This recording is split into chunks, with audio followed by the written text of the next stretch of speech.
किसान साथियों नमस्कार। आज हम बात करेंगे कि सोयाबीन की फसल में किसान भाइयों को अच्छा उत्पादन लेने के लिए किसान भाई क्या करें, कौन कौन सी सावधानियां किसान भाइयों को रखना चाहिए जिससे कि जो सोयाबीन का उत्पादन है उस पर सीधा असर नहीं पड़े।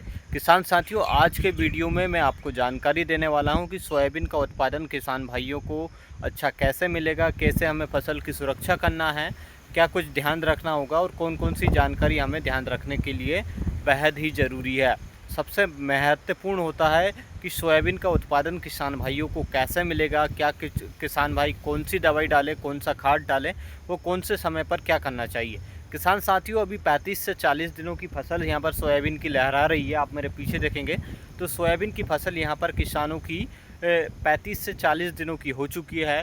लेकिन किसान भाइयों, हमें ध्यान रखना है कि 35 से 40 दिनों की जब फसल हो जाए तो हमें इसमें यूरिया और डीएपी दोनों खादों का मिश्रण करना है। और दोनों खादों का मिश्रण करने के बाद थोड़ी थोड़ी मात्रा में प्रति एकड़ के हिसाब से एक बोरी डालना है। एक एकड़ में एक बोरी आपको दोनों का मिश्रण करके डालना है और थोड़ी थोड़ी मात्रा में छिड़काव करें, जिससे जो फसल का पौधा है वो जल्दी ग्रोथ करता है, जल्दी बढ़ता है। तो हमें ध्यान रखना है कि यूरिया और डीएपी दोनों का मिश्रण कर कर खेतों में छिड़काव करना है।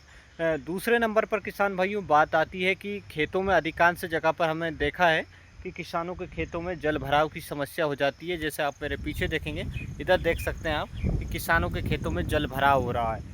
तो हमें ध्यान रखना है कि जल निकासी की व्यवस्था किसान भाइयों को करना है। आप पीछे देख सकते हैं, साइड में देख सकते हैं कि यहाँ पर जल भराव हो रहा है, तो इसका खेतों में से निकासी करने की व्यवस्था की जाए। समुचित व्यवस्था होनी चाहिए ताकि जो जल निकासी की व्यवस्था हो जाएगी तो पौधा ख़राब नहीं होगा।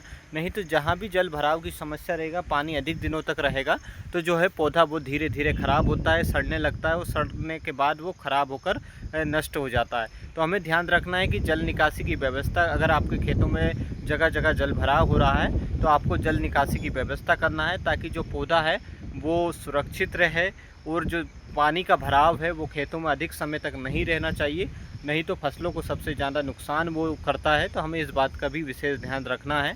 किसान साथियों, आप देख सकते हैं 35 से 40 दिनों की फसल हो चुकी है और किसान भाई इस समय अपने खेतों में दवाई भी डाल रहे हैं। खरपतवार नाशी की दवाई का इस्तेमाल भी किसान भाई कर रहे हैं।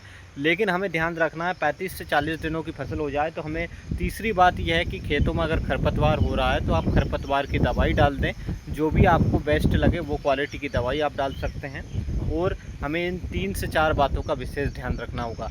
किसान साथियों, अगर आपको वीडियो अच्छा लगा हो तो वीडियो को लाइक करना ना भूलें, अन्य किसान भाइयों को भी शेयर करें।